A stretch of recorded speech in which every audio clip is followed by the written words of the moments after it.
Ghaziabad Rajnagar extension का flat हर हफ्ते किसी न किसी बहाने से शोर से भर जाता था। 5 दोस्त रोशन, सौरभ, अजय, ललित और गौरव हर शुक्रवार की रात वही मिलते। कभी पबजी, कभी चाय, कभी कॉर्पोरेट वाली वही बकचोदी। भाई बॉस आज फिर मूड में नहीं था। भाई 3 घंटे मीटिंग चली, साला फिर भी रिजल्ट वही 0। भाई अब तो लग रहा है लाइफ ही साली गलत चल रही है। लेकिन उस शुक्रवार कुछ अलग था। सबके चेहरे पर थकान नहीं, ऊब थी। रोज वही रूटीन, वही शिफ्ट, वही झूठी मुस्कान। सौरभ ने अचानक बोला, भाई लोग कुछ दिन का ब्रेक लेते हैं ना, अब नहीं झेल सकते ये ऑफिस ऑफिस। गौरव सोफे पर आलस से पांव पसारते हुए बोलता है, ब्रेक तो ठीक है पर करेंगे क्या, घर पे बैठ के वही नेटफ्लिक्स। रोशन जो अब तक चुप था अचानक बोला, याद है कॉलेज में हम लोग कहते थे कहीं भी ट्रिप पर चलेंगे, चलो सपना पूरा कर लेते हैं। आज अजय बोलता है, सपना तो अच्छा है लेकिन छुट्टी कौन देगा। तो सौरभ ने बोला, मिल जाएगी, इस बार एचआर से बोल दूंगा मेंटल हेल्थ के लिए छुट्टी चाहिए। सब हंस पड़े पर बात वहीं से शुरू हो गई। तभी गौरव ने लैपटॉप खोला, गूगल मैप खोला और बोला, दिल्ली के पास एक शांत जगह चाहिए, पहाड़ हो, ठंड हो और भीड़ कम हो। तभी रोशन उधर से बोला, नैनीताल। ललित मुस्कुराया, भाई नैनीताल पर तो एक्स की याद आ जाएगी। सौरभ हंसते हुए बोला, वहाँ की ठंडी हवा और झीलें कम से कम तेरी नैनी एक्स से तो अच्छी हैं। ललित बोला, ठीक है तो भैया आप अपनी ऑल्टो तैयार कर लीजिए, रोड ट्रिप पर सुबह 4 बजे निकलते हैं। अजय बोला, ऑल्टो और 5 लोग। ललित बोला, भाई दोस्ती में थोड़ी घुटन तो चलेगी ना। और बस अगले 24 घंटे में उन्होंने सब कुछ फिक्स कर लिया। ऑफिस में छुट्टी लग गई, गूगल मैप में रास्ता चेक हो गया और रोशन ने एयरनेव वाला गेस्ट हाउस नैनीताल के इलाके में बुक कर लिया। रात के 12:30 बजे जब सब पैकिंग कर रहे थे, बैकपैक्स, जैकेट, स्पीकर, कैमरा सब तैयार, सौरभ की माँ ने दरवाजे से झाँक कर कहा, इतनी रात में निकलोगे क्या। सौरभ ने हंसकर कहा, माँ ट्रिप है, सुबह जल्दी निकलना है। माँ ने फिर सिर पर हाथ घुमाया और कहा, सावधानी से जाना और पहाड़ों में रात में मत घूमना। सौरभ ने हंसकर टाल दिया, हाँ हाँ भूत नहीं पकड़ेगा हमें माँ। लेकिन माँ का चेहरा कुछ पल वैसा ही गंभीर रहा, जैसे उन्हें कुछ महसूस हुआ और कुछ आने वाला है। और क्या आने वाला है, इसके लिए आपको आगे कहानी सुननी पड़ेगी, तो बने रहिए। सुबह 4 बजे सौरभ की सिल्वर कलर की ऑल्टो नीचे गली में खड़ी थी, थोड़ी पुरानी लेकिन अभी भी जानदार। डिग्गी में बैग रखे गए और जैसे ही इंजन स्टार्ट हुआ, सब ने एक साथ कहा, चलो जिंदगी से ब्रेक लेते हैं। रोशन ने गाना लगाया, गौरव ने खिड़की से बाहर जाकर सड़कें खाली, ठंडी हवा और सूरज धीरे धीरे उगता हुआ। गाजियाबाद से निकलते हुए सब हंस रहे थे, गा रहे थे, पर किसी को नहीं पता था वो सफ़र सिर्फ नैनीताल नहीं जाएगा, वो जाएगा उनकी ज़िंदगी के सबसे डरावने मोड़ तक।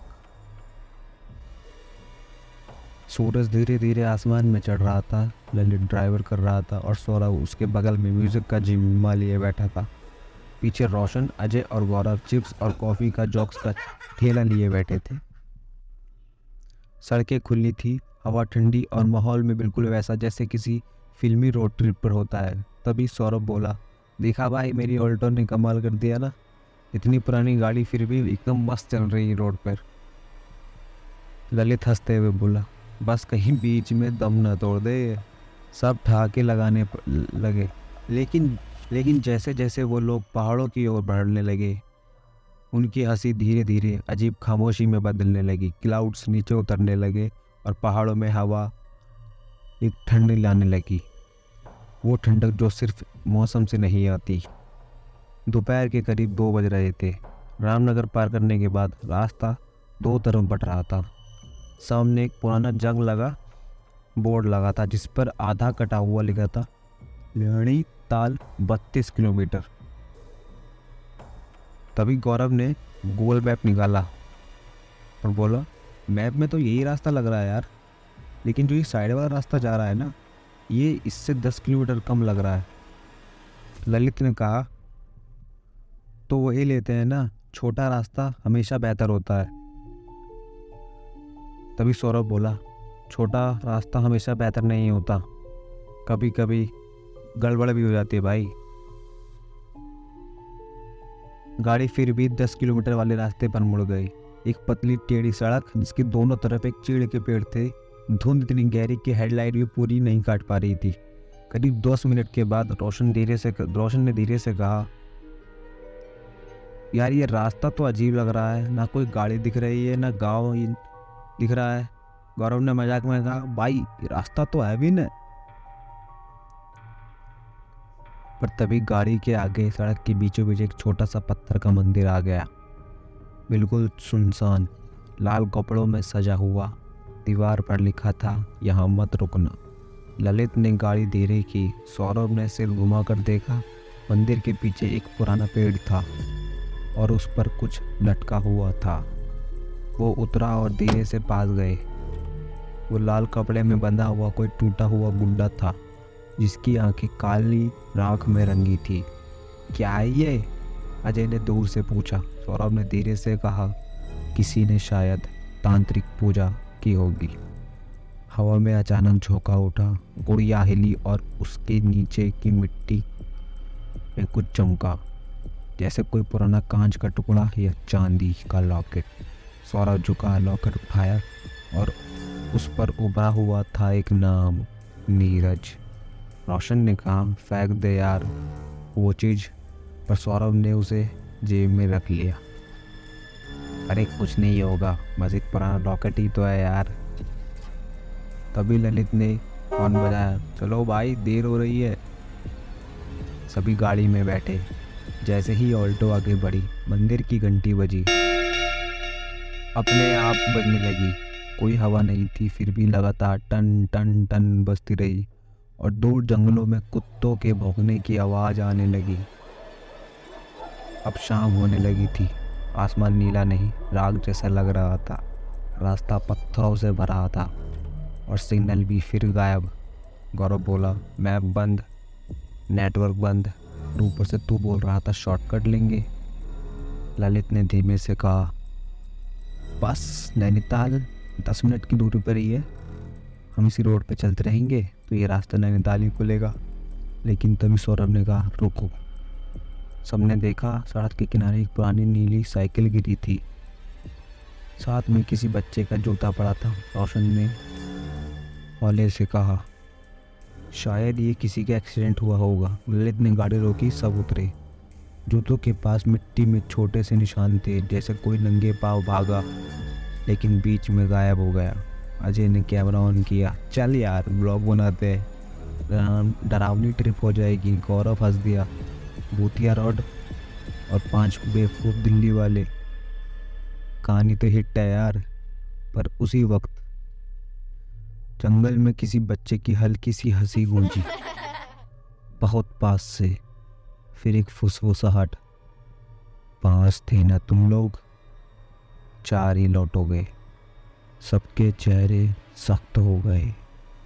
सौरभ ने इधर उधर देखा, कोई नहीं था, सिर्फ धुंध, पेड़ और हवा। वो सब एक दूसरे को देखते रह गए और कुछ नहीं बोले। ललित ने फुसफुसा कर कहा, गाड़ी में बैठो अभी। गाड़ी स्टार्ट हुई, पर जैसे ही उन्होंने मोड़ पार किया, पीछे खड़े उस छोटे से मंदिर की घंटी फिर बज उठी, जो इस बार रुक नहीं रही थी। शाम पूरी तरह उतर चुकी थी। धुंध अब सड़कों को निगल रही थी और ऑल्टो की हेडलाइट जैसे किसी सफ़ेद दीवार की तरह टकरा रही थी। ललित बोला, लगता है हम अभी तक पहुँचे नहीं हैं। सौरभ ने कहा, रुको, जीपीएस ऑन नहीं है, लेकिन यहाँ सामने लाइट दिख रही है। वो एक छोटा सा गेस्ट हाउस था, लेक व्यू स्टे, लकड़ी का बना हुआ, बाहर से एक पुराना और टूटा हुआ सा लग रहा था। बोर्ड जोड़ रहा था, एक बत्ती टिमटिमा रही थी। अंदर से एक अधेड़ उम्र का आदमी निकला, सफ़ेद स्वेटर, लाल आंखें और आवाज़ में अजीब ठंडक। कमरा चाहिए? ललित बोला। हाँ अंकल, 5 लोग, बस एक रात रुकेंगे। कमरा ऊपर का मिलेगा, लेकिन आज की तारीख। वो आदमी रुका, फिर बोला, अच्छा छोड़ो, आ जाओ। आज की तारीख, ये शब्द सौरभ के कानों में अटक गए। वो धीरे धीरे ऊपर गए और सीढ़ियाँ पर लकड़ी की चरमराहट हर कदम पर सुनाई दे रही थी। वो लोग कमरे में गए। कमरा थोड़ा सीलन बना था। एक पुरानी अलमारी थी, एक बड़ा शीशा और एक दीवार। कैलेंडर पर था, जिस पर तारीख थी 20 नवंबर 2020, जबकि उस दिन की तारीख थी 20 नवंबर 2021। गौरव बोला, भाई ये लोग कैलेंडर नहीं खरीदते क्या? लेकिन जब सौरभ ने ध्यान से देखा तो उस कैलेंडर की तारीख 20 नवंबर 2020 पर लाल निशान बना था। नीचे पेंसिल से लिखा था, पांचों नहीं लौटे। सबके चेहरे का रंग उड़ गया। अजय हंसी में छिपाने लगा, भाई किसी हॉरर मूवी का सीन लग रहा है, तू देखना। और सौरभ की नज़र अभी भी उस लाइन पर अटकी थी। वो लोग जब रात को खाने के लिए नीचे गए, लेकिन नीचे का गेस्ट हाउस वाला अंकल वहाँ नहीं था। काउंटर खाली था, सिर्फ एक लाल डायरी पड़ी थी और स्टोव पर आधा जला हुआ लकड़ी का टुकड़ा पड़ा था। रोशन ने डायरी खोली, पहला पन्ना खाली, दूसरे पन्ने में लिखा था, नीरज बोला था फिर आएगा, 5 लड़के, वही गाड़ी, वही रास्ता, घंटी अपने आप बज जाएगी और फिर वही होगा। अजय ने बोला, क्या बकवास है ये? और तभी ऊपर के कमरे से चलने की आवाज़ आने लगी, धीरे धीरे, टक टक टक। ललित बोला, ऊपर तो कोई नहीं है। सौरभ ने धीरे से फुसफुसाया, रुको, सभी ऊपर भागो। कमरे का दरवाज़ा खुला हुआ था। अंदर कैलेंडर का लाल रंग उंगला नहीं और भी गाढ़ा हो रहा था, जैसे उसे ने किसी ने ताज़ा खून से बनाया हो। और शीशे में पीछे की ओर एक बच्चे की परछाई नीली साइकिल के साथ दिखी। सौरभ पलटा, कोई नहीं था। शीशा फिर धुंधला हुआ और उस पर उभरा एक नाम, नीरज। सौरभ ने लॉकेट जेब से निकाला। वो अब ठंडा नहीं बल्कि गर्म और धड़क रहा था। उसने खोला, अंदर एक फटी हुई फोटो थी। 5 लड़के ऑल्टो के पास खड़े थे, लेकिन चेहरे पर ध्यान दिया तो वो 5 लड़के उन्हीं के जैसे लग रहे थे। रोशन, सौरभ, अजय, ललित और गौरव, बिल्कुल हूबहू। गौरव घबरा कर बोला, ये सब कैसे हो सकता है? अजय ने चिल्लाया, ये कोई प्रैंक है क्या?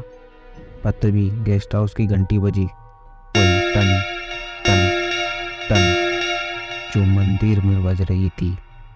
नीचे वही अंकल खड़ा था, चेहरे पर वही मुस्कान और हाथ में वही लाल गुड़िया। कहा था ना, यहाँ मत रुकना। अगली सुबह एक ट्रेवलर गाड़ी उसी सड़क पर गुजरी। रास्ते में किनारे ऑल्टो खड़ी थी।